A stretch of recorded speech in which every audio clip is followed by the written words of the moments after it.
Hi everybody, today I'm going to be talking about the premium LakeMaster VX mapping chip.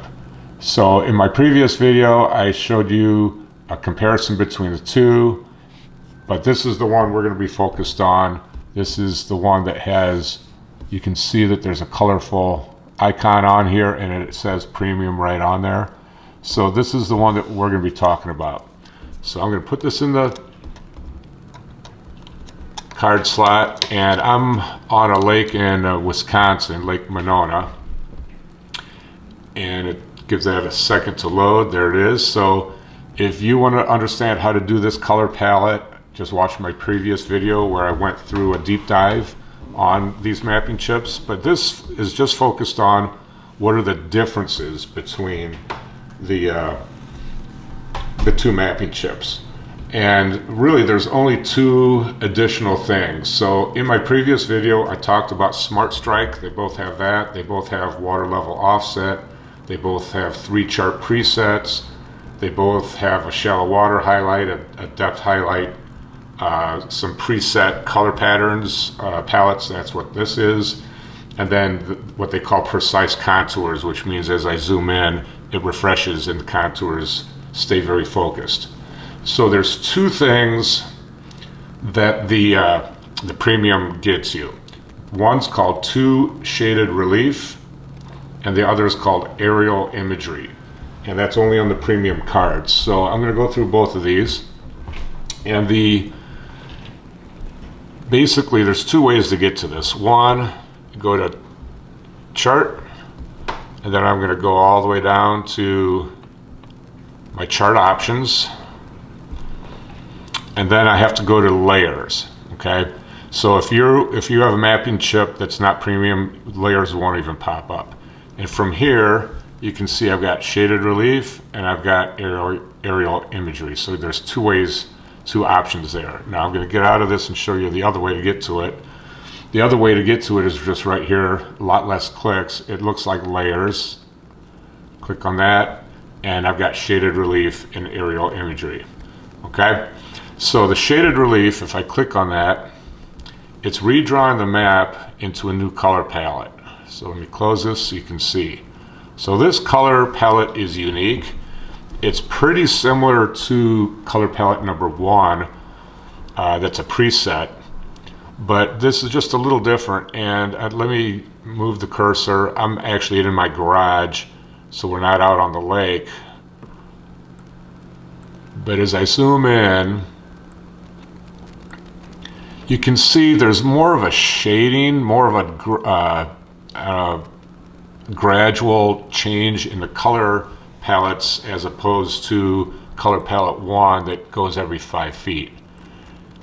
And so this is visually very, very pleasing to me. It helps me to see where the breaks are and whatnot. So that's an option that is not included. So again, just some different views. And depending on your lake, if you've got a very shallow lake like this Lake Wingrow over here, you're not going to get the full effect of it. Okay, and then when I'm on that, I could also put in the aerial imagery. And you're going to see what's happening behind here. Let me close that out. So it just brought up what looks like a Google Earth type of a photograph. And now I can see the city streets. I can see the the houses and things like that. So again, if I'm fishing in an area where you've got landmarks up on shore, where you know, okay, right off of this building or this feature, I know I tend to catch fish. You can use that to help locate where these fish are. Now another thing you could do under aerial imagery is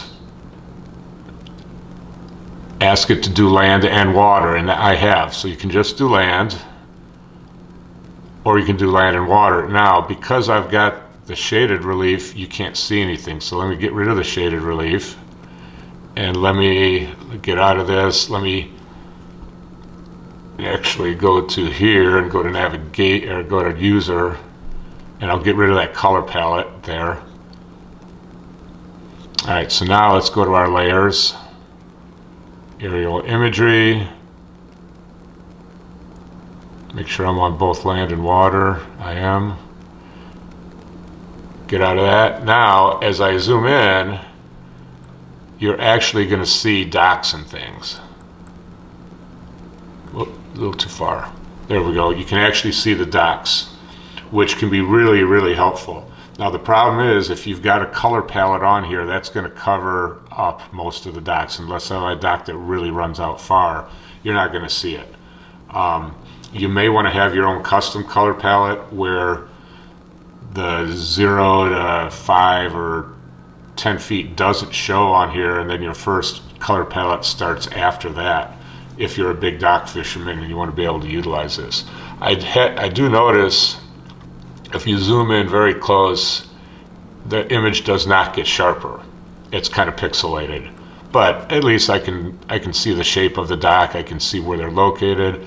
I can maybe see if there's a channel swing, if there's a channel swing that comes in close to a bunch of docks.